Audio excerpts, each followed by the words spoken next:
Hello everyone, welcome back. आप सबको ज्योतिया की ढेर सारी बधाई।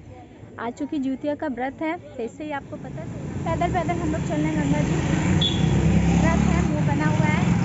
ये मेरी जिठानी है, बनारस वाली भाभी हैं ये, और वो भी मेरी जिठानी है, ये गाजीपुर वाली है। क्योंकि बहुत ज़्यादा दूर है नहीं, घर से पास ही है। भाभी भी ज्वाइन कर रही हैं, लेकिन पैदल चलने में हालत ख़राब होती है। क्योंकि व्रत में पैदल चलना थोड़ा मुश्किल होता है, फिर भी चल रहे हैं हम लोग। तो चलिए अब सीधे घाट पे चल के आपसे मुलाकात होगी, क्योंकि ज़्यादा बात करेंगे तो प्यास लगने लगेगी। तो घाट पे चलते हैं, वहाँ फिर बात करते हैं।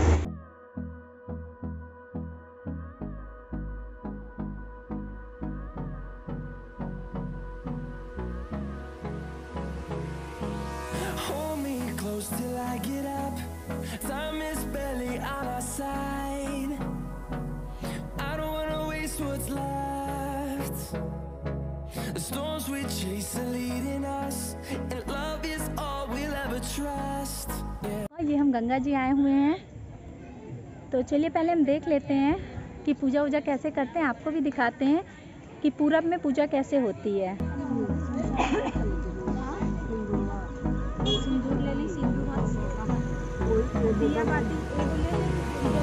Hold me close till I get up. Time is barely on our side. I don't wanna waste what's left. The storms we chase are leading us, and love is all we'll ever trust. Yeah, no, I don't wanna waste what's left. अभी हम और मेरी जिठानी दोनों लोग मिलके गंगा जल ले रहे हैं लोटे में, क्योंकि शुरुआत ही वहीं से करेंगे। जब तक गंगा जल नहीं लेंगे आगे का कार्यक्रम नहीं होगा। उसके बाद हम और मेरी फ्रेंड गंगा जी को साड़ी हल्का सा टच करा रहे हैं, ये फील करके कि इन्हें हम साड़ी चढ़ा रहे हैं। उसके बाद सारा चढ़ाने का कार्यक्रम गंगा जी के किनारे ही करेंगे, गंगा माँ का ध्यान करके। तो ये हम, मेरी जिठानी, मेरी फ्रेंड, सब लोग एक ग्रुप में आके बैठते हैं, क्योंकि ये पूजा ग्रुप में ही होती है ज्योतिया की। तो हम लोग ये सारे ग्रुप में बैठ के यहाँ सब पूजा कर रहे हैं।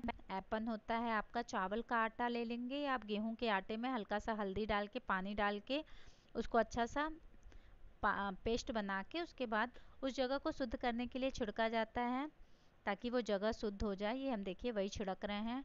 उसके बाद लोटे में ऐपन लगाएंगे। उसके बाद लोटे में सिंदूर लगा के जो नई ज्योतिया है उसको उसके गर्दन में पहना दिया जाता है। और यहाँ साड़ी, फल, फूल, ये देखिए हम लोटे में अपना सबके लोटे में लगा दे रहे हैं। ऐपन भी लगा दे रहे हैं, फिर सिंदूर भी लगा दे रहे हैं। और यहाँ जो भी चढ़ाने का होता है, साड़ी है, फल है, फूल है, सिंदूर, बिंदी, धूप दीप से गंगा माँ का ध्यान करके उनको यहाँ साड़ी चढ़ती है। तो यहाँ हम, मेरी जिठानी लोग, सब लोग मिलके पूजा कर रहे हैं।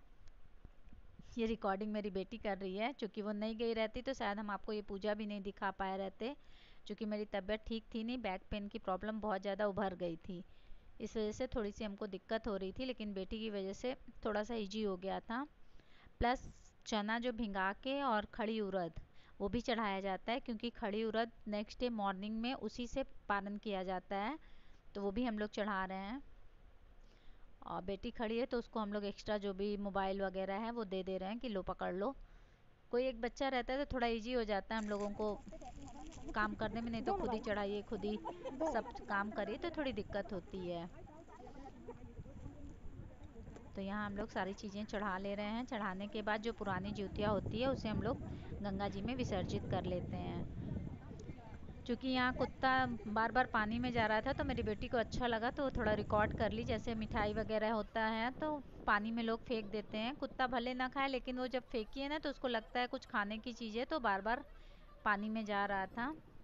तो अब हम लोग की ये पूजा यहाँ पे हो जाएगी। जब यहाँ का हो जाता है तो हम लोग फिर ऊपर जाके कथा वगैरह पढ़ते हैं। तो अभी हम लोग यहाँ अगरबत्ती, धूप दीप वगैरह दिखा रहे हैं। ऊपर भी हम लोग इसी तरह ग्रुप में बैठते हैं। ग्रुप में बैठ के सारी चीज़ें जैसे नीचे चढ़ाए हैं वैसे ही ऊपर चढ़ाएंगे।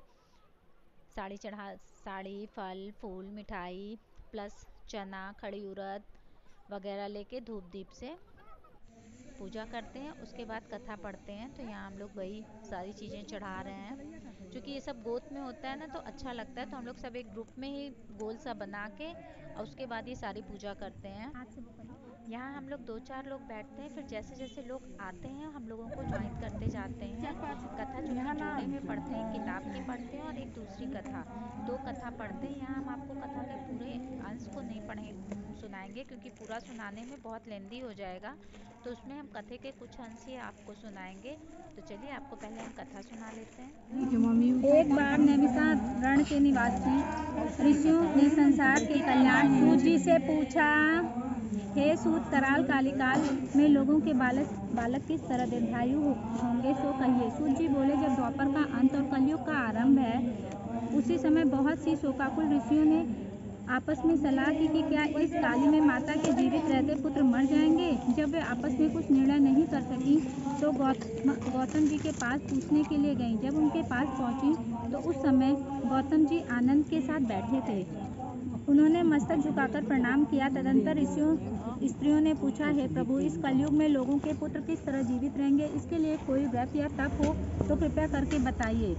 इस तरह उनकी बात सुनकर गौतम जी बोले, आपसे मैं वही बात कहूँगा जो पहले से सुन रखा है। गौतम जी ने कहा, जब महाभारत युद्ध का अंत हो गया, द्रोण पुत्र अश्वत्थामा के द्वारा अपने बेटों को मरा देखकर सब पांडव बड़े दुखी हुए। तो पुत्र के शोक से व्याकुल होकर द्रौपदी अपनी सखियों के साथ ब्राह्मण श्रेष्ठ धौम्य के पास गई और उन्होंने धौम्य से कहा, हे विप्रदेव, कौन सा उपाय करने से बच्चे दीर्घायु हो सकते हैं? कृपया करके ठीक ठीक कहिए। धौम्य बोले, सतयुग में सत्य वचन बोलने वाला, सत्य आचरण करने वाला समदर्शी जिमूतवाहन नामक एक राजा था। एक बार वो अपनी स्त्री के साथ अपने ससुराल गया और वहीं रहने लगा। एक दिन आधी रात के समय पुत्र के शोक से व्याकुल कोई स्त्री रोने लगी, क्योंकि वह अपने बेटे के दर्शन से निराश हो चुकी थी। उसका पुत्र मर चुका था। वह रोती हुई कहती थी, हाय मुझ उस बूढ़ी माता के सामने मेरा बेटा मरा जा रहा है। उसका रुदन सुनकर राजा जिमूतवाहन का तो मानो हृदय विदीर्ण हो गया। वह तत्काल उस स्त्री के पास गया और उससे पूछा, तुम्हारा बेटा कैसे मरा? बूढ़ी ने कहा, गरुण प्रतिदिन आकर गांव के लड़कों को खा जाता है। इस पर दयालु राजा ने कहा, माता, अब तुम रो मत, आनंद से बैठो, मैं तुम्हें बच्चे को बचाने का यत्न करता हूँ। ऐसा कहकर राजा उस स्थान पर गया जहाँ गरुण आकर प्रतिदिन मांस खाया करता था। उसी समय गरुण भी उस पर टूट पड़ा और मांस खाने लगा। जब अतिशय तेजस्वी गरुण ने राजा का बायां अंग खा लिया तो झटपट राजा ने अपना दाहिना अंग फेर कर गरुण के सामने रख दिया। यह देखकर गरुण जी ने कहा, तुम कोई देवता हो? कौन हो तुम? मनुष्य तो नहीं जान पड़ते। अच्छा, अपना जन्म और कुल बताओ।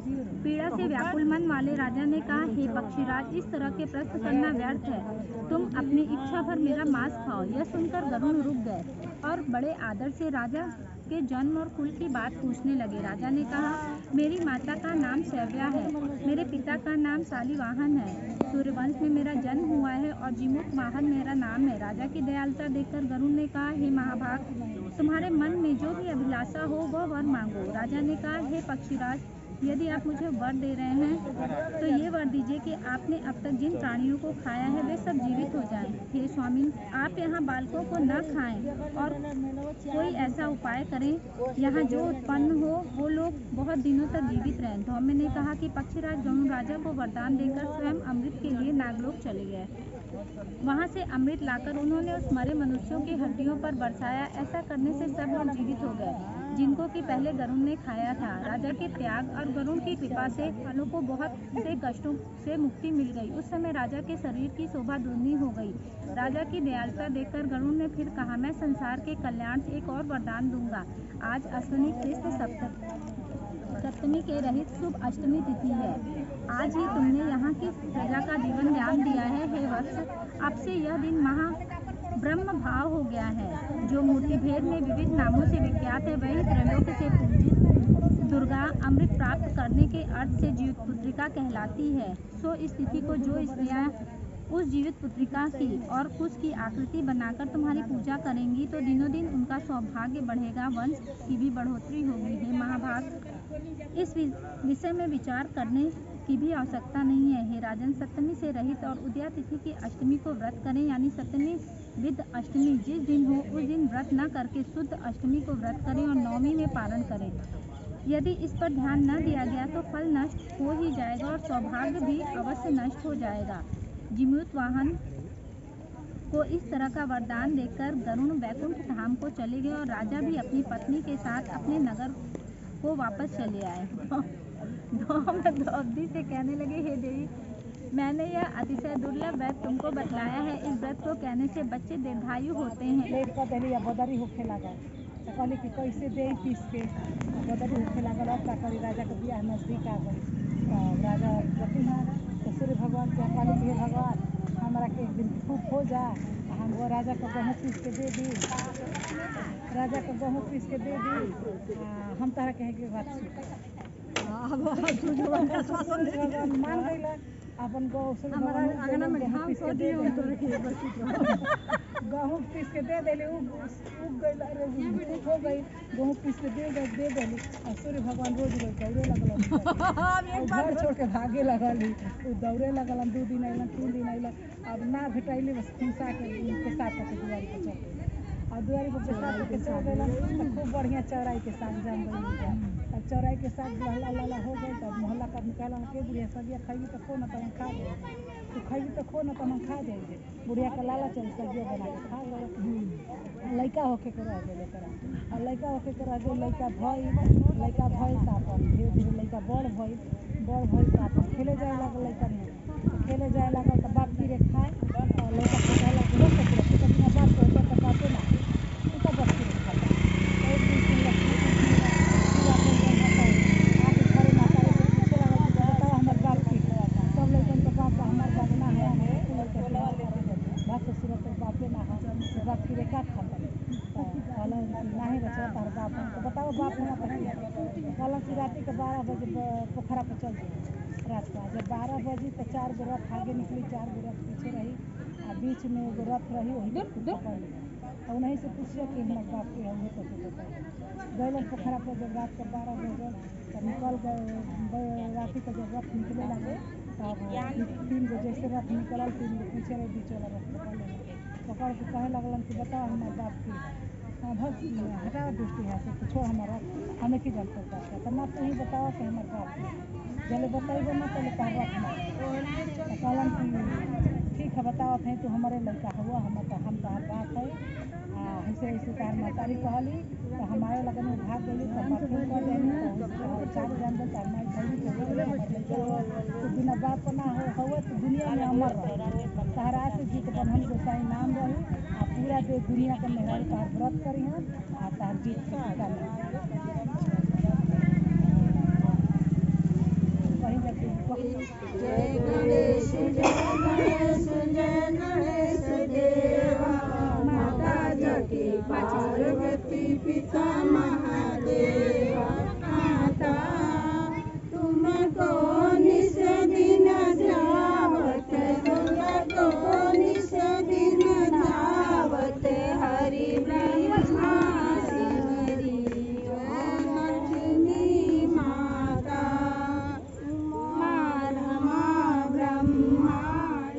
फिलहाल हम लोग की पूजा हो गई है, लेकिन अभी आपको बहुत से लोग यहाँ बैठे हुए दिख रहे होंगे जो पूजा अभी कर भी रहे हैं, क्योंकि कुछ लोग लेट आए हैं। तो जैसे जो आया है वैसे वैसे पूजा कर रहा है। तो आप यहाँ देख रहे हैं बहुत ज़्यादा भीड़ नहीं है, लेकिन है थोड़ी बहुत। यहाँ भी लोग ग्रुप में बैठे हुए हैं, पूजा कर रहे हैं। और इधर भी